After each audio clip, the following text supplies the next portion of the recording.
السلام عليكم ورحمة الله. ازيكم يا حلوين؟ عاملين ايه؟ يا رب تكونوا في افضل حال. تعالوا بقى النهارده الفيديو بتاع النهارده هنعمله فيه حاجه كده حلوه مع بعض. هنعمله زبده كاكاو ليه بالم كده حلوه طبيعيه، احنا اللي هنعملوها بنفسنا. هترطب شفايفنا بشكل كبير قوي، هتخلي شفايفنا ناعمه قوي، مش هتخلي فيه اي تشققات ولا جفاف للجلد بتاع الشفايف بتاعتنا. اول حاجه احنا هنعوزوها، بس ما تنسوش بقى قبل ما تبداوا تعملوا لايك وتشتركوا في القناه. اشتراككم في القناه بجد بجد كتير بينورني وبيساعدني.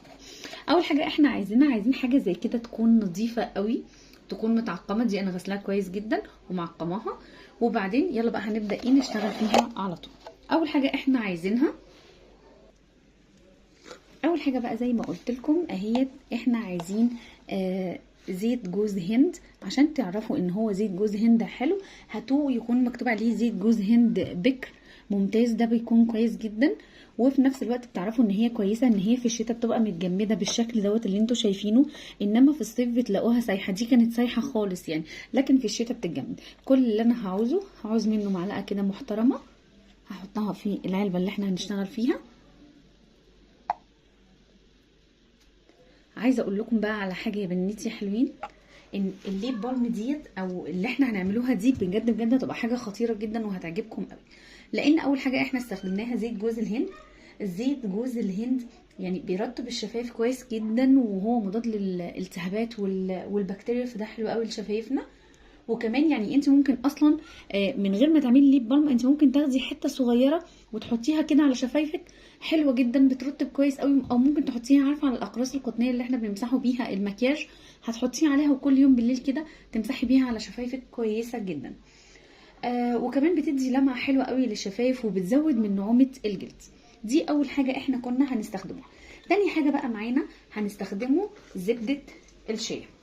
زبدة الشيا طبعا كلنا عارفين ان هي كويسة جدا في الترطيب، ترطيبها عالي قوي قوي بصراحة.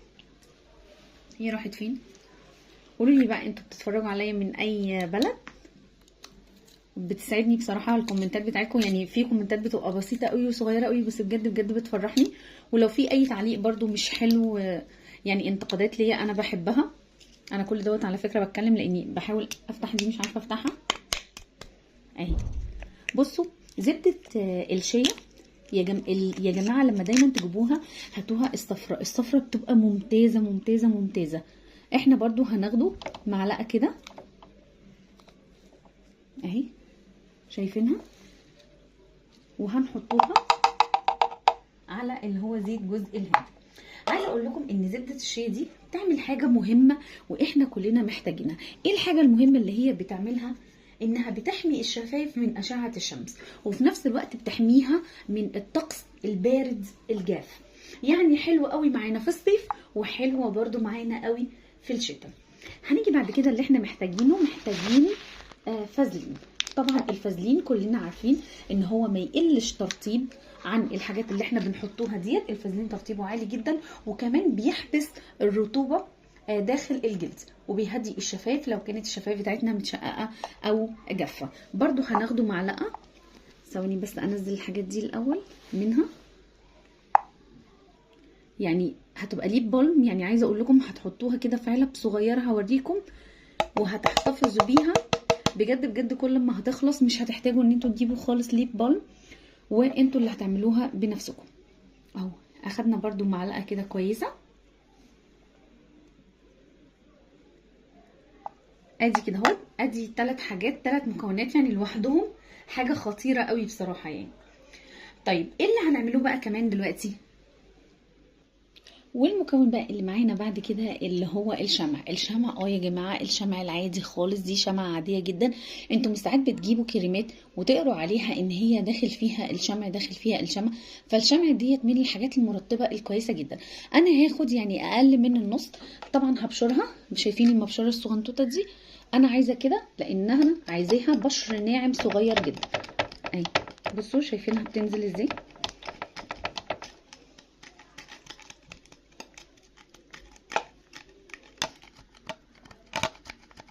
شايفين؟ بصوا انا عايزه اوريكم الكميه اللي انا استخدمتها اهي، اقل يعني بين النص وبين الربع. كميه كويسه معقوله كفايه. عايزه اقول لكم بقى اللي بعد كده هنعملوه. احنا عايزين كبسوله فيتامين اي. فيتامين اي على فكره اللي هو فيتامين ه اهو، مكتوب فيتامين ه او فيتامين اي، ده كويس جدا للبشره. احنا هناخده كبسوله واحده. عايزه اقول لكم بقى فوائد بتاعه الكبسوله اللي هي بتاعه فيتامين اي. عايزه اقول لكم دي كويسه جدا جدا. فيتامين اي بيساعد اللي هو بيزيل الاسمرار اللي هو بيكون حوالين الشفايف، بيحاول ان هو يرجعها للونها الطبيعي، وكمان بيخفف الجفاف بتاع الشفايف. فاحنا كل اللي محتاجينه عايزين كبسوله واحده بس، هنخرموها كده اللي هي نفضوها باي حاجه اهي. استنى ما اتخرمتش كويس، شايفين اهي واضحه؟ مش عارفه واضحه عندكم ولا لا. كويسه جدا جدا جدا يا جماعه الفيتامين اي دي اهي كده. خلاص نزلنا كل اللي فيها، انا عايزه انزل كل اللي فيها لانها حاجه كويسه جدا. وهنقلب بقى بعد كده الخليط ده، هنقلب بقى المكونات ديت كويس جدا مع بعض. بصوا هي بدأت تسيح شوية، بس طبعا هي مش هتوصل للقوام اللي احنا عايزينه خالص الا اذا عملنا لها حمام مائي. فبس قبل ما نعمل الحمام المائي مع بعض هوريكم دلوقتي حاجة تانية كمان. دلوقتي في ناس احنا ممكن هنستكفي بكده لو احنا خلاص احنا عايزينها اللي هي سادة، اللي هي من غير لون. لكن لو انت عايزه كمان اللي هي تدي بقى اللون اللي هو الوردي، او يعني عايزاها بلون، شايفين بصوا ده لون طعام. طبعا ده بيبقى امن جدا، احنا بنستخدموه في الحلويات وحاجات زي كده، فده كويس جدا. شايفين حبه قد ايه؟ حبه مش كتير، لان دول هيعملوا لون فظيع. وتقدري كمان تضاعفي الكميه، يعني مثلا انا حطيت ربع الشمعه، انت تقدري تحطي نصها، 3/4 زي ما انت ما عايزه، مفيش مشكله خالص، هتقعد معاكي. بس انا بحب اعمل الحاجه اول باول. طب اللون دوت هيتدوب في ايه؟ مش هيتدوب مع الحاجات دي. فانا هجيب جليسرين طبي، وكمان الجليسرين الطبي ما يقلش فوائد عن الحاجات اللي احنا حطيناها في الترطيب، ترطيبه كويس جدا. هناخده منه قطرات بس، بصوا اهو شايفين. وهناخده بقى القطره دي اهو، هندوب فيها اللون. شايفين اللون بقى عامل ازاي؟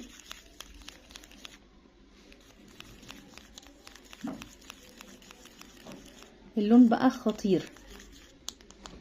وهنفض بقى كمان اللون دوت على المكونات بتاعتنا بعد ما نحطوها في الحمام المائي. فهنركن دوت على جنب ونعمله الاول الحمام المائي. واهوت بقى جبت حله صغيره وكنت مسخنه فيها ميه، حطيت فيها ميه. ودلوقتي بقى هحط المكونات بتاعتنا ديت اهوت، وحطيته بقى المكونات بتاعتنا ديت في الحمام المائي. هسيبها لحد ما تسيح وهوريها لكم.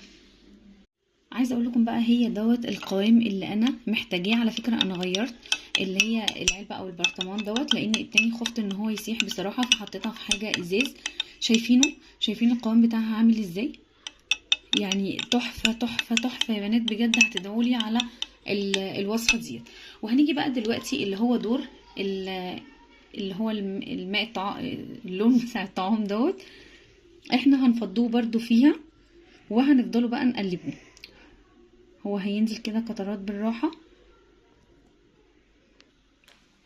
ودلوقتي بقى بصوا احنا وصلنا للقوام اللي احنا عايزينه واللون كمان اللي احنا عايزينه اهو. بصوا انا بالنسبه لي اللون دوت كويس جدا، ولا هو احمر قوي ولا هو شفاف، ده لون وردي كده حلو جدا. شايفينه؟ لازم تحطيه في حمام مائي يكون سخن جدا علشان الشمع لازم يسيح كويس. ولو حسيتي ان الشمع مسحش معاكي ابقي صفيها. بس كده هي خطيره خطيره يا بنات. احنا دلوقتي هنعبوها بقى. شايفين بقى ايه؟ حاجه كده كيوت كده صغيره اهي زي دول، هنحطوها فيهم وبعدين بقى هنسيبوها في التلاجة وهوريها لكم بعد ما اسيبها في التلاجة شويه. وده يا جماعه بقى شكلهم، عايزه اقول لكم تحفه جدا جدا. انا حطيت منهم دلوقتي على شفايفي، بصراحه عجباني قوي، عجباني، حلوه بصراحه، جميله، وكلها مكونات في البيت ومش هتكلفنا اي حاجه، فحلوه جدا.